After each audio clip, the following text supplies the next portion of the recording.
Mga kababayan nating seniors, kung SSS pensioner kayo, GSIS retire o tumatanggap ng DSWD social pension, 3 minuto lang, pakikinig muna. Ngayong April 2026, maraming pensioner ang hindi pa alam kung kailan eksaktong darating ang kanilang pensyon at ang hindi alam, nagdudulot ng stress, paulit-ulit na pagpunta sa bangko at pag-aksaya ng panahon. Sa video na ito, ibubunyag ko ang eksaktong petsa ng bayad para sa SSS, GSIS at DSWD. Kasama na rin ang isang napakahalagang babala tungkol sa mga scammer na aktibong nagtatarget ng ating mga pensioner ngayon. Hindi ito clickbait. Ang lahat ng impormasyong ito direkta mula sa opisyal na website ng SSS, GSIS at DSWD. Manood po kayo hanggang dulo. Bago tayo magpatuloy, para sa mga bagong manonood, mag-subscribe na po kayo at itap ang bell notification. Libre lang ito at tiyak na hindi kayo mapalampas ng mga susunod na update na mahalaga para sa inyong pension at benepisyo. At ngayon, gusto ko munang malaman, SSS ba kayo, GSIS or DSWD pensioner? I-comment po ang inyong sagot sa ibaba. Kahit isang salita lang, SSS, GSIS, or DSWD. Naghihintay po ako. Una sa lahat, pag-usapan natin ang SSS. Mga kababayan, ang SSS ay nagbabayad ng pensyon hindi sa iisang araw para sa lahat. Ang petsa ng bayad ay nakasalalay sa huling digit ng inyong SSS number. Narito ang opisyal na schedule para ngayong April 2026. Kung ang huling digit ng inyong SSS number ay 102, ang petsa ng bayad ninyo ay April 2, 2026 Hebes. Kung 3 o 4, Abril 3, 2026 Biyernes.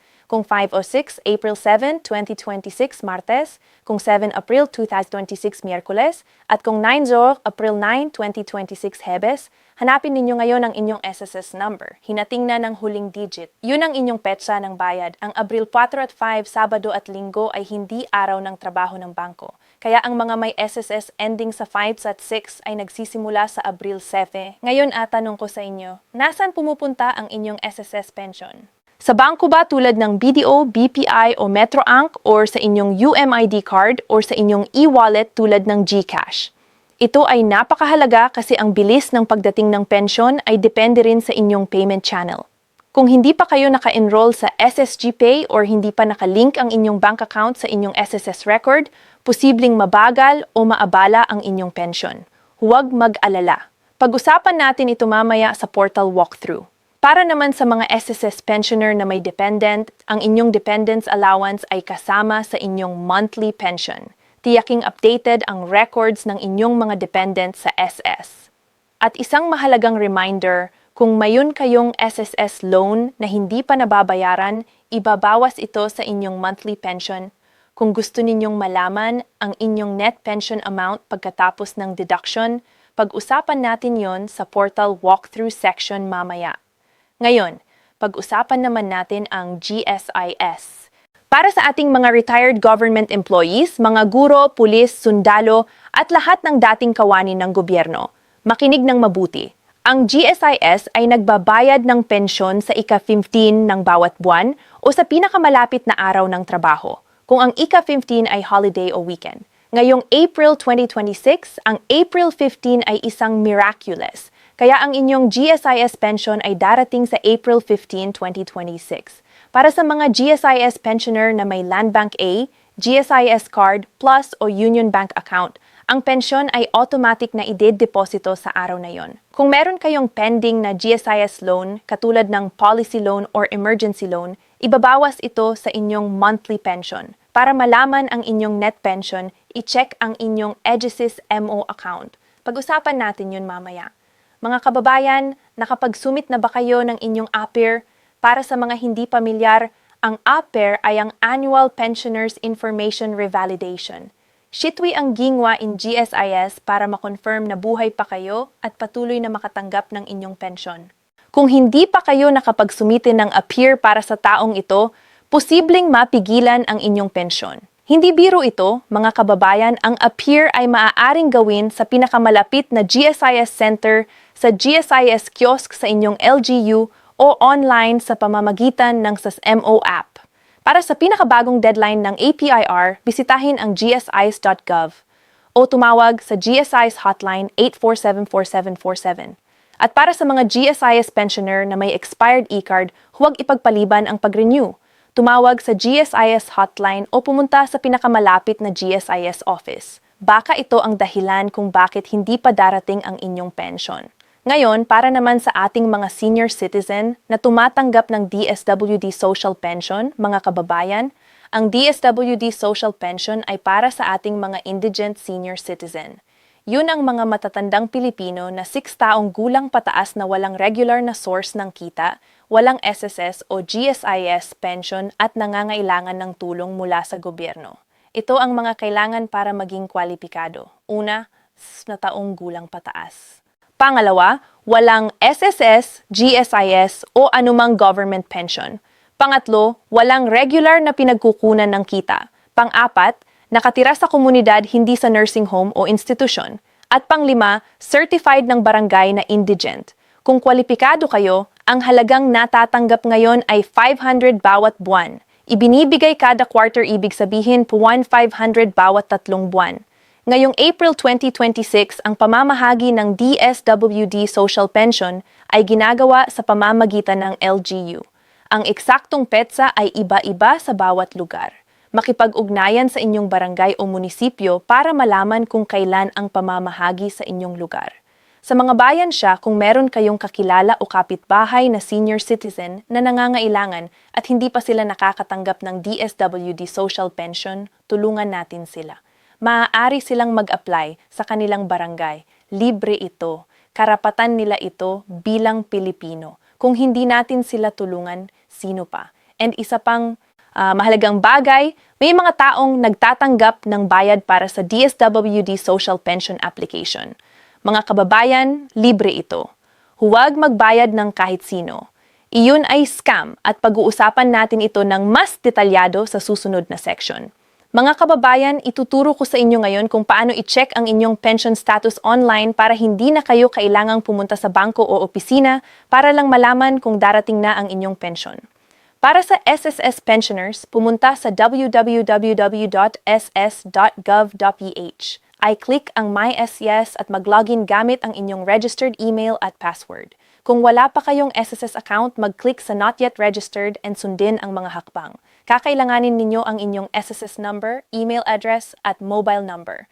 Kapag naka-login na, i-click ang Member Inquiry pagkatapos ay Ledger. Dito makikita ninyo ang inyong monthly pension history kasama na ang kung kailan dumating ang huling bayad at kung magkano ang natanggap. Kung gusto ninyong malaman ang net pension pagkatapos ng loan deduction, i-click ang loans para makita ang inyong balance at monthly amortization. Kung 2 araw na ang lumipas mula sa inyong scheduled payment date at wala pa rin sa inyong account, huwag mag-alala agad. Tumawag sa SSS Hotline 1455.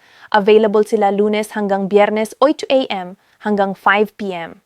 Para sa GSIS pensioners, pumunta sa gsis.gov.ph at i-click ang Sismo o i-download ang Sismo app sa inyong smartphone. Mag-login gamit ang inyong GSIS BP number at password. Dito makikita ninyo ang inyong monthly pension history, loan balance at schedule ng bayad, APIR submission status, and ang inyong total contributions. Kung nakalimutan ninyo ang inyong password, ay click ang Forgot Password at sundin ang proseso para ma-reset ito.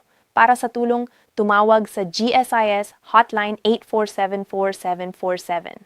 Mga kababayan, ito ang pinaka-importanting bahagi ng video na ito at hinihingi ko sa inyo manood ng mabuti. Nakatanggap kami ng maraming report tungkol sa mga scammer na aktibong nagtatarget ng ating mga pensioner ngayong 2026. 3 ang pinakakaraniwang paraan ng panloloko.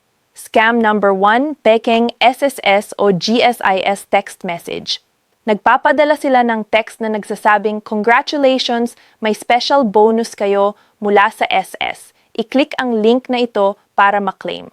Mga kababayan, hindi nagpapadala ng text ang SSS or GSIS na may link para sa mga benepisyo. Kung makatanggap kayo ng ganitong text, huwag i-click, i-delete na lang agad at i-report sa NTC. Scam number 2, pekeng SSS o GSIS agent. May mga taong pumupunta sa bahay o nagpapadala ng mensahe sa Facebook. Nagpapanggap na ahente ng SSS or GSIS. Nag-aalok sila ng mas mataas na pensyon o dagdag na benepisyo pero hinihingi nila ang inyong SSS o GSIS number, date of birth at bank account details. Mga kababayan, huwag ibigay ang inyong personal na impormasyon sa sinuwang hindi kayo kilala. Walang opisyal na ahente ng SSS o GSIS ang pupunta sa inyong bahay para mag-alok ng dagdag na benepisyo ng walang prior notice. Scam number 3, bayad para sa pension processing. May mga nagtataas ng bayad 500, 1,000, kahit 3,000 na nagpapanggap na kailangan para sa processing ng inyong pension o social pension application. Libre ang lahat ng SSS, GSIS at DSWD applications. Walang bayad, zero. Kung may humingi sa inyo ng pera para dito, yun ay scam. Kung nakaranas na kayo ng ganitong sitwasyon o nakilala ninyo ang isang scammer, i-report agad. SSS Hotline 1455, GSIS Hotline 8474747, DSWD Hotline 9318101, PNP Anti-Cybercrime Hotline 877. Ang inyong pensyon ay inyong karapatan. Pinaghirapan ninyo ito. Huwag hayaang nakuha ng sinuman. Bilang summary, mga kababayan, narito ang lahat ng kailangan ninyong tandaan ngayong April 2026. Una, SSS Pensyon.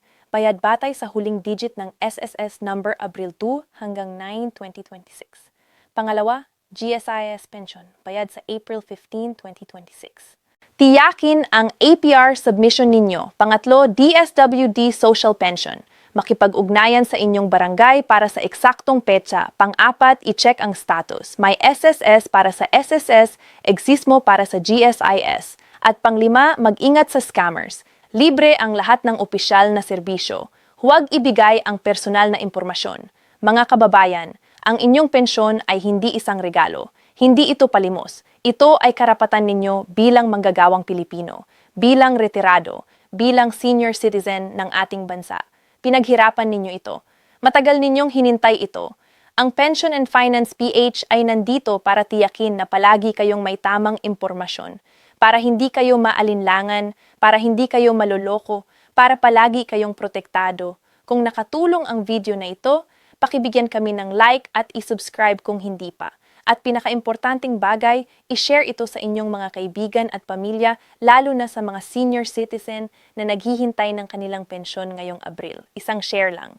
Maaring malaki ang kaibihan nito para sa isang aling norma sa inyong buhay. Kung mayroon kayong mga tanong, i-comment sa ibaba. Binabasa namin ang bawat komento. Ingat palagi mga kababayan. Hanggang sa muli ang Pension and Finance PH.